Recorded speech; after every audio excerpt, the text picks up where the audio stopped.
আসসালামু আলাইকুম, কি অবস্থা সবার? This is Xiaomi Note 12 5G।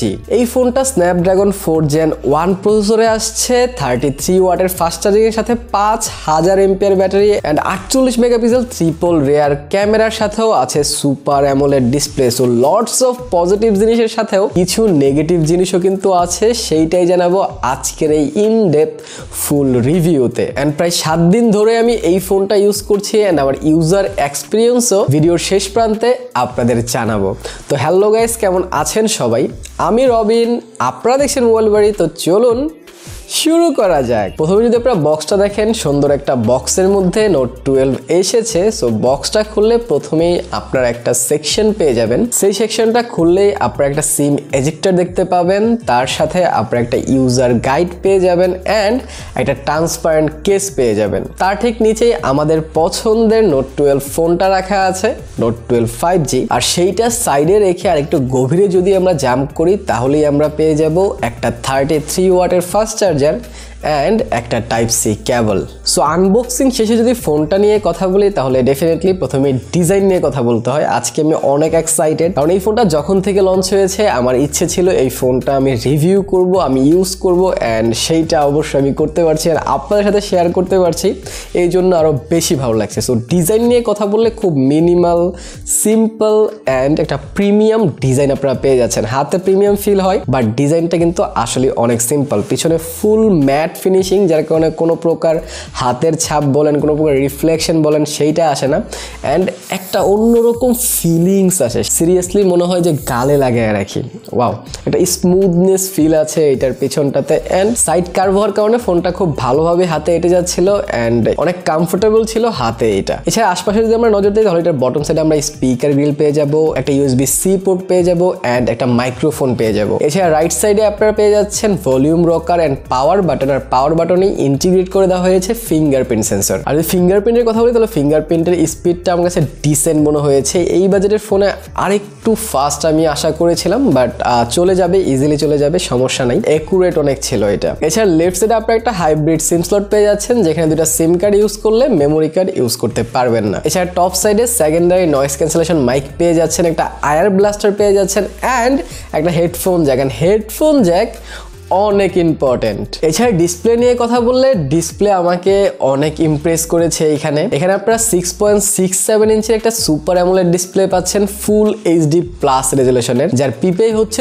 395। এছাড়াও এটাতে 120 হার্জের রিফ্রেশ রেট পেয়ে যাচ্ছেন। সো এই সব কিছু মিলিয়ে এটা অনেক ফ্লুইড এক্সপিরিয়েন্স দিচ্ছিল এন্ড অনেক মাখনের মতো এক্সপিরিয়েন্স দিচ্ছিল। কোনো ল্যাগ, কোনো স্ট্যাটারিং, কোনো টাচ ইস্যু কিচ্ছু নাই। এটা ডিসপ্লেটা কিন্তু আমাকে অনেক অনেক বেশি ইমপ্রেস করেছেন। এটাতে কন্টেন্ট ওয়াচ করে অনেক মজা পাবেন, যেহেতু 5 হোল ডিসপ্লে এটা। সো ডেফিনেটলি একটা ফুল ভিউ এক্সপিরিয়েন্স আপনারা পাবেন এন্ড কন্টেন্ট ওয়াচিং সুপার অ্যামোলেডে তো অবশ্যই ভালো লাগে। কোনো প্রকার কালার শিফটিং নেই, কোনো প্রকার অ্যাঙ্গেল ভিউ এ প্রবলেম নেই।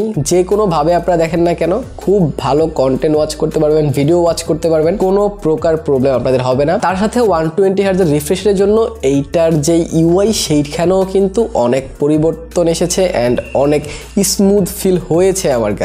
সো UI এর কাছে যদি আসি, তাহলে এখানে MIUI 13 পেয়ে যাচ্ছেন আপনারা, বেসড অন Android 12। সো যেহেতু এটা এখনো বাংলাদেশে লঞ্চ হয় নাই, এটা একটা ইন্ডিয়ান ভার্সন এন্ড সত্যি কথা বলতে এটাতে এত ব্লোটওয়্যার ছিল ভাই, অনেকগুলা ব্লোটওয়্যার ছিল এটাতে। আই হোপ গ্লোবাল ভার্সন যেটা বাংলাদেশে লঞ্চ হবে, সেগুলোতে এত বেশি ব্লোটওয়্যার থাকবে না। আর যদি আপনারা এখনো নিতে চান, ইজিলি নিতে পারেন, কারণ বাংলাদেশি ভেরিয়েন্টের চেয়ে আমার কাছে ইন্ডিয়ান বা চায়নার ভেরিয়েন্টগুলো একটু বেশি অ্যাপ্রোপ্রিয়েট মনে হয় আমার কাছে। বাই দ্য ওয়ে, এটা কিন্তু বর্তমানে 27,990 টাকায় পাওয়া যাচ্ছে। আর আমরা ধন্যবাদ দিতে চাচ্ছি গাজীপুর চৌরাস্তার শাপলা ম্যানশনের সাদ্দাম টেলিকমকে, যারা আজকে এই ফোনটা আমাদের কাছে পাঠিয়েছে। সো গাজীপুরে যারা আছেন, তারা কিন্তু সাদ্দাম টেলিকমের কাছ থেকে এটা নিয়ে নিতে পারেন। আর মোবাইল বাড়ি কোডটি যদি ইউজ করেন এন্ড মোবাইল বাড়ি চ্যানেলটা যদি সাবস্ক্রাইব করা থাকে, তাহলে আমি নিচে যেই পেজ লিঙ্ক দিয়ে যাচ্ছি, সেইখানে গিয়ে আপনারা কল দেন অথবা অর্ডার করেন, তাহলে আপনারা একটা 1500 টাকা দামে স্মার্ট ওয়াচ কিন্তু এই ফোনের সাথে পেয়ে যাবেন। সো আর দেরি করেন না ভাই। সো MIUI নিয়ে আর তেমন কি বলবো, বিকজ অফ MIUI আগে থেকে অনেক বেশি ফিচার রিচ, অনেক বেশি ফিচার আছে এন্ড এটাতে আমি ওইরকম ল্যাগের দেখাও পাইনি। তো সবকিছু মিলিয়ে আমি খুব ভালো একটা এক্সপিরিয়েন্স পেয়েছি। কারণ যেটা বললাম যে অ্যামোলেড, তার সাথে হচ্ছে 120 হার্জ এন্ড তার সাথে MIUI এর অপটিমাইজেশন, এটাতে ভালো ছিল অন্তত। সো সবকিছু মিলে এটা আমাকে অনেক ভালো একটা এক্সপিরিয়েন্স দিয়েছে। এই 7 দিন আমি ইউজ করেছি, কোনো প্রকার স্ট্যাটারিং, ল্যাগের দেখা কিন্তু আমি এটার UI তে পাইনি। সো এবার আসা যাক পারফরমেন্স সেকশনে।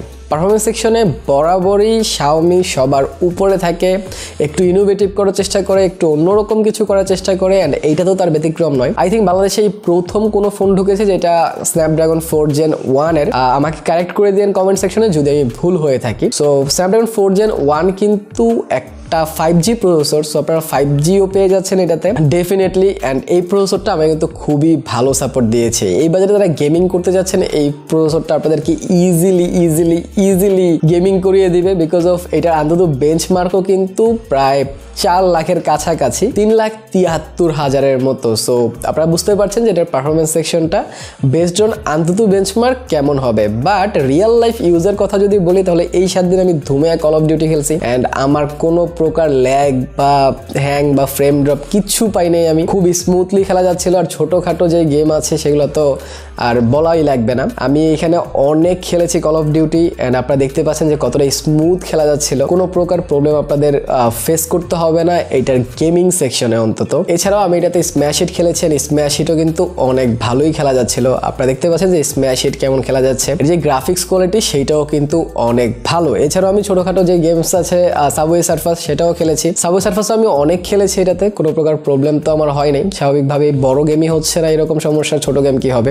আর যারা পাবজি ফ্রি ফায়ার খেলতে যাচ্ছেন এগুলো কিন্তু ইজিলি খেলতে পারবেন, যেহেতু কল অফ ডিউটি এত ভালো চলেছে, ওইগুলো নিয়ে তো টেনশন নাই, কারণ আমি ফ্রি ফায়ারও কিন্তু অনেক খেলেছি এটাতে। এছাড়াও লং টাইম গেমিং সেশনে এই প্রসেসরটা আমাকে ইমপ্রেস করেছে এটার হিটিং। এটাতে হিটিং ইস্যুই নাই সিরিয়াসলি। আপনারা যদি লক্ষ্য করেন আমি অন্তত বেঞ্চমার্কের যে স্কোর দেখাচ্ছি সেখানে অন্তত বেঞ্চমার্ক যখন আমি রান করেছি এটার তাপমাত্রা বাড়বে তো দূরের কথা 1% কমে গেছে, যদিও এখন শীতের দিন, তারপরেও আমি বলবো যে এই ফোনটা একদমই হিট হয় না। এছাড়া ফোনটার একটা জিনিস আমাকে হতাশ করেছে সেটা হচ্ছে এটার স্পিকার।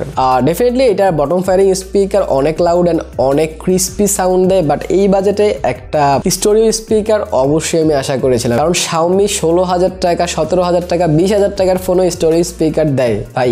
নোট 11ও স্টোরি স্পিকার আছে, সো ডেফিনেটলি নোট 12-এ আমি এটা আশা করেছিলাম, বাট তারা এটা দেয় নাই। সেদিক থেকে আমি অনেক কষ্ট পেয়েছি। তারপরে আমি একটা সাউন্ড ডেমো দিচ্ছি, আপনারা নিজেরা শোনেন, কারণ এটার বটম ফায়ারিং স্পিকারটাও কিন্তু অনেক ভালো।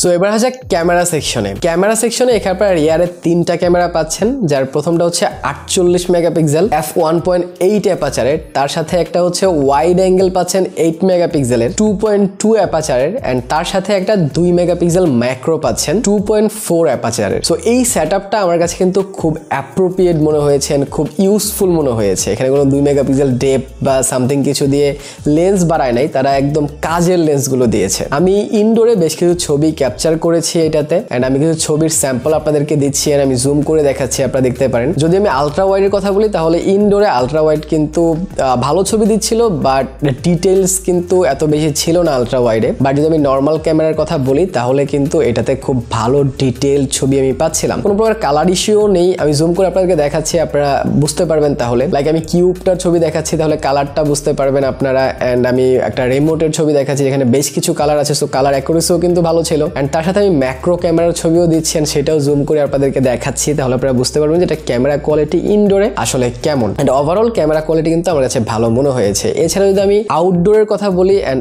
আউটডোরে সানলাইটে এটা আরো ভালো হয়ে যায়, আরো ভালো কিছু ছবি আপনাদের উপহার দেয়। আমি বেশ কিছু ছবি আউটডোরও দিয়ে দিচ্ছি, আপনারা দেখেন এন্ড ডিসাইড করেন এইটার ক্যামেরা আসলে কেমন, এন্ড কমেন্ট সেকশনে আমাকে জানাইতে ভুলেন না। এছাড়া 13 মেগাপিক্সেল সেলফি ক্যামেরা পাচ্ছেন 2.5 অ্যাপাচারের। সো এইটা দিয়েও আপনারা যেহেতু 2.5 অ্যাপাচার, লো লাইটে এত ভালো ছবি আসবে না স্বাভাবিকভাবেই, বাট ভালো লাইটিং কন্ডিশনে ইনডোরও ভালো ছবি দিচ্ছিল এটার ফ্রন্ট ক্যামেরা, এন্ড সানলাইটে তো ভালো ছবি আসেই। তো মোটামুটি সেলফিও কিন্তু আপনাদের চলে যাবে, কোনো প্রকার প্রবলেমে পড়তে হবে না। আমি বেশ কিছু সেলফিও দিচ্ছি, আপনারা দেখেন এন্ড ডিসাইড করতে পারেন। সো এবার যাক ব্যাটারি সেকশনে। ব্যাটারি সেকশনে আপনারা 5000 mAh ব্যাটারি পাচ্ছেন, এন্ড তার সাথে 33 ওয়াটের ফাস্ট চার্জারও পাচ্ছেন বক্সে। 1 ঘন্টার আশেপাশে লাগছিল এটা ফুল চার্জ দিতে, এন্ড এটার ব্যাটারি ব্যাকআপও কিন্তু ভালো ছিল, প্রায় 1.5 দিন ব্যাকআপ আমি পেয়েছি মডারেট ইউজে, এন্ড রাফ ইউজেও আমি প্রায় 1 দিন ব্যাকআপ পেয়েছি। সো ব্যাটারি নিয়ে আপনাদের প্রবলেম নাই, বাট যদি আপনারা 120 হার্জে ইউজ করেন কন্টিনিউয়াস তাহলে অবশ্যই দিনে একবার চার্জ করতে হবে, বাট যদি আপনারা এটাকে 60 হার্জে নামায় ইউজ করেন তাহলে 1 দিনের বেশি আপনারা ইউজ করতে পারবেন। সো ব্যাটারি নিয়েও আপনাদের টেনশন হবে না। সো এই 7 দিন ইউজ করার পর আমার যদি ইউজার এক্সপিরিয়েন্সের কথা বলি তাহলে আমি বলবো জাস্ট ওয়াও, এই বাজেটে 27-28 হাজার টাকায় যেই প্রসেসর এটা দিচ্ছে, যে ডিসপ্লে এটা দিচ্ছে অ্যান্ড যে ওভারঅল এক্সপিরিয়েন্স আপনাদেরকে গিফট করছে, সিরিয়াসলি এই বাজেটে আমি এইটাকে বেস্ট বলতেই পারি এখন পর্যন্ত। সো যারা এখনো ডিসিশন নিতে পারতেছেন না যে এই ফোনটা নেবেন নাকি, যদি ভাই আপনাদের 28 থেকে 30 হাজার টাকা বাজেট থাকে, ডেফিনেটলি এইটা আপনি কনসিডার করতে পারেন। সো আমি যদি কিছু পজিটিভ অ্যান্ড নেগেটিভ দিকে আপনাদের শেয়ার করি, তাহলে পজিটিভ এটার ডিসপ্লে, পজিটিভ এটার ক্যামেরা, পজিটিভ এটার performance section and everything. But নেগেটিভের মধ্যে শুধু আমি যেটা পেয়েছি এইটার স্টোরিও স্পিকার অ্যান্ড এখানে হাইব্রিড সিম স্লট দেওয়া হয়েছে। এইটা না দিয়ে যদি ফুল ফ্ল্যাশ একটা সিম ট্রে দেওয়া যেত, dual SIM and extra micro SD card, তাহলে অবশ্যই আরেকটু ভালো হতো। সো আই হোপ আপনারা বুঝতে পেরেছেন অ্যান্ড ভিডিও থেকে কিছু না কিছু উপকার আপনাদের এসেছে। যদি এসে থাকে তাহলে ডেফিনেটলি সাবস্ক্রাইব আপনারা করে দিন। এছাড়াও আমি ইনফিনিক্স হট 20-র একটা লং টার্ম রিভিউ করেছি প্রায় 25 দিন ইউজ করে, সেইটা দেখতে চাইলে এইখানে ক্লিক করে দেখে নিতে পারেন। ভালো থাকেন, সুস্থ থাকেন। ভিডিওটা ভালো লাগে লাইক, কমেন্ট, শেয়ার করে দিন। দেখা হবে পরের ভিডিওতে। টিল দেন, আল্লাহ হাফেজ।